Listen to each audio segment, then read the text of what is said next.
at the Spectrums. Our next guest is a bassist in a very popular band, Cigarette Break, and now has stake in one of Milwaukee's newest and pretty doggone good sports spots, One Sports Lounge. Please help us welcome Tim Ricketts.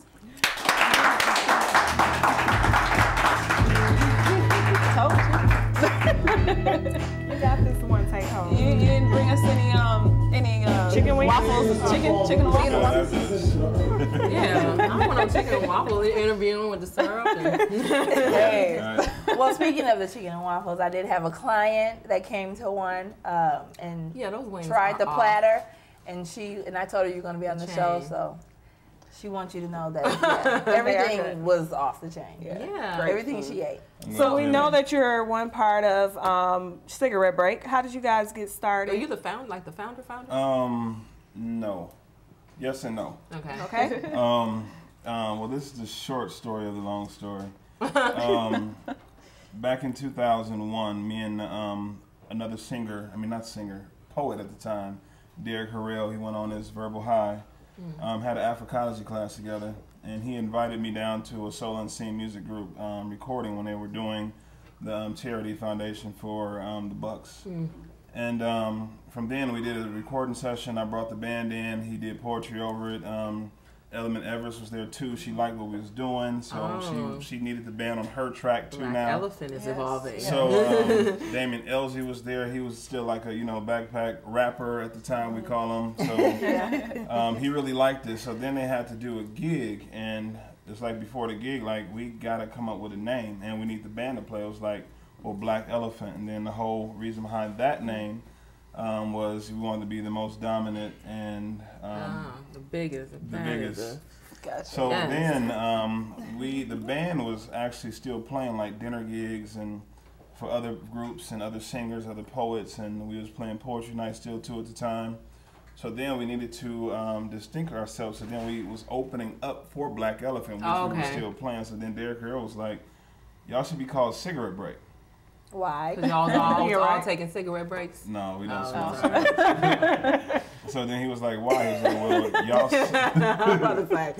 He said, y'all sound like the feeling I get when I take that first hit of myself. Wow. Because I was wondering. You guys That's are what great. that feels like? You are great. So That's you have been compared a lot. Smoking. You have been compared a lot to the not Roots. At all. Not at all.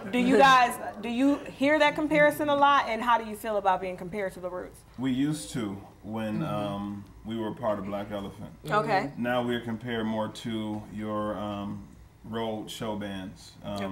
Because that's what we pride ourselves in now, where we feel like we can take on any artist and play their music like it's meant to be played. Yes. You guys are You can great. feel it in your body. So, how do you go from being a bassist, Cigarette Break, to being part owner of One Sports Lounge? How do you just make that transition? Well, a lot of people don't know. My background is in marketing. I graduated in 2005 from UWM in marketing, my degree in marketing. So, marketing is my passion. So you're the one who's been doing the flyers and all. Correct. I also picked up graphic design. So I've been doing the flyers as well as, establish a street team. And back since Black Elephant, I was behind a lot of those efforts that I never really put my name on because it was more important to me at the time to get known as a bass player and not the other works that I did. Now, entrepreneurship, it runs in your family because your uncle is owner of 311, is that? Correct. Okay. So talk a little bit about that. Or do you think it came, do you think it kind of came from that, being around that environment, or it's just your own? Definitely. Back when I was still living at home with my parents, my mother, owned her own beauty salon. Then she went from beauty salon to daycare centers, and then at the age of 20, I actually opened up my own daycare center.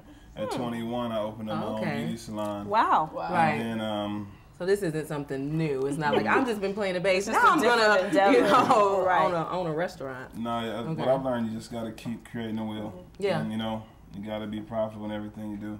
So speaking of owning the restaurant, before it started, one thing I knew, the reason why I knew it was going to be successful, because from the moment I heard about it, I didn't stop hearing about it. It was like One Sports Lounge from the moment I heard about it. But there was a lot of rumors about this person has stake in it, like different basketball players, a lot of owners. Celebrities. Is it true? And who Sam all? Cassell. That is true and it is false. Okay. So everything we can is so this and that. rumor done right now. Yes. Okay. Out there. The actual main investors, which actually makes them the main owners of the venue because of shares, and those are Penny Marshall, Mark Wahlberg, Sam Cassell, Harry Glenberg, Jewelers of Milwaukee, also Antonio Freeman, and Corey Maggette. Okay. You see me there a lot, and you also see Eric Mahoney there a lot. We are the operating partners of, you know, the business. So that's how it goes. Now, Mark Wahlberg, I just heard that. Which, Mark Wahlberg? Like Marky Mark and the Funky Bunch? Yes. Marky Mark. So, like, That's awesome. So, like, what's his connection to Milwaukee? His connection to Milwaukee is actually Penny Marshall. Okay. And Penny Marshall's connection, well, you know, she did the Laverne and Shirley. Yes, she's based in Milwaukee. Right, based in Milwaukee, and that's through Eric Mahoney and also Sam Cassell. Okay. How did you get connected?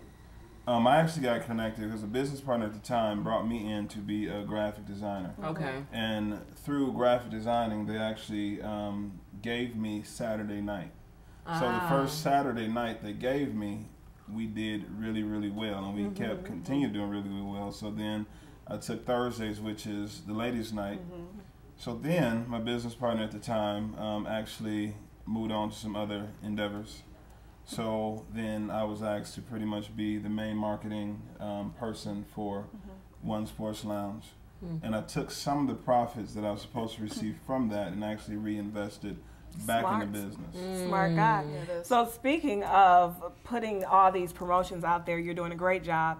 You've had Sean Stockman doing Sold Out Sundays. Tell us about that and how you got him. He's from Boys to Men, right? Yeah, correct. The great thing about One Sports Lounge is actually the owners, the main investors I talked to about, and Sean Stockman's tied to one is actually Harry Glenberg. Okay. And if you look at the pictures on Facebook, all the wonderful black diamonds he's wearing comes from Harry Glenberg. And I guess at the price that Harry's giving it to him for, he owed Harry some favors. So we was able to, you know, get him for Sold Out Sunday. Yeah, Sold Out Sundays. How do you get the celebrities like Martin Lawrence? Is it just because of the affiliation with the other owners that are there? Or? Yes. So when anytime we hear about somebody's coming in town, for example, Genuine was actually supposed to be here today. Yeah. But something happened with his sponsorship and tour went other places. And he was actually going to do a last-minute concert at One today. That would have been but, awesome. You know, that was a call from Penny Marshall that said, hey, if you're in Milwaukee, you got to go here.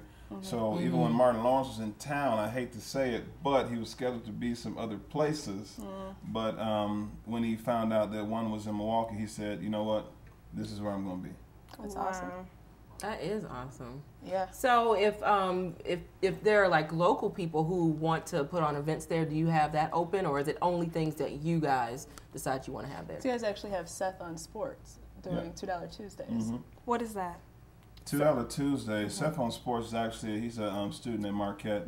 So that's like a local person now. Local person, and he's like trying to get his sports marketing business off the ground. He said, you know what, if I can do the $2 Tuesdays when football, basketball is back in, I still host our football events here and things like that.